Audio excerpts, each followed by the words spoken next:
Economy को understand करने के लिए एक बहुत इंपॉर्टेंट इंडिकेटर है, कॉन्सेप्ट है, जिसे कहा जाता है debt to GDP ratio basically. So इस कॉन्सेप्ट को आज समझने की कोशिश करते हैं। बहुत सिंपल है।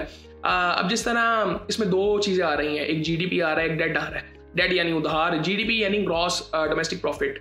सो ये बेसिकली क्या होता है कि पूरे साल में एक कंट्री में जितना पैसा फ्लो करता है वो उसका जीडीपी होता है बेसिकली। सो इसका एक फार्मूला है जिससे इसकी रेशो निकाली जा सकती है, और ये रेशो जितनी ज़्यादा हो उतना बुरा है, जितनी कम हो उतना बेहतर है बेसिकली। सो हम इसकी एक मिसाल ले लेते हैं कि एक कंट्री पे $1 ट्रिलियन का डेट है और उस कंट्री का जो जीडीपी है वो $2 ट्रिलियन है। सो इस कंट्री की डेट टू जीडीपी रेशो क्या होगी? अब इसको कैलकुलेट करने के लिए बेसिकली जो फार्मूला है वो ये है कि date divided by GDP multiply by 100। So for example हमने जिस तरह मिसाल ली थी कि $1 ट्रिलियन का डेट है और $2 ट्रिलियन का जीडीपी है। सो अगर आप ये फार्मूला लगाएंगे तो इसकी जो परसेंटेज रेशो निकलेगी वो 50% है, यानी कि जितना इसका जीडीपी है उससे आधा इसके ऊपर उधार है, डेट है।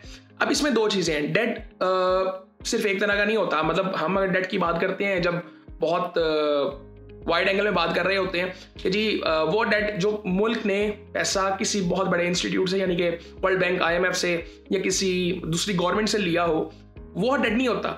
ये इसमें वो डेट भी इंक्लूड है जो मैंने अपने मुल्क में अपने बैंक से लिया हुआ है बेसिकली। मेरी इकोनॉमी में, पाकिस्तान की फॉर एग्जांपल अगर बात करें, इस इकोनॉमी में जितना पैसा डेट का है वो सारा उसमें कैलकुलेट होता है।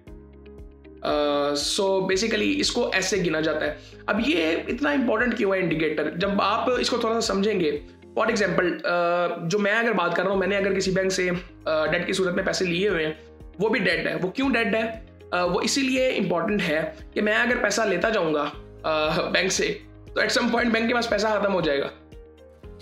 सो ये क्यों इंपॉर्टेंट है? 2008 का क्राइसिस अगर आपको याद हो, बैंक्स खुद ये चीज़ कर रहे थे कि लोगों को कैश देते जा रहे थे और वो सारा पैसा रियल एस्टेट में आ गया था। रियल एस्टेट की वैल्यू नहीं बढ़ी थी, वो लोग वो पैसा वापस नहीं कर सके थे, तो एट सम पॉइंट बैंक्स के पास पैसा खत्म हो गया था, फिर पैसे छापने पड़े थे इनको। सो बेसिकली ये कॉन्सेप्ट इसीलिए फिर इंपॉर्टेंट हो जाता है ये इंडिकेटर इकोनॉमीज के लिए।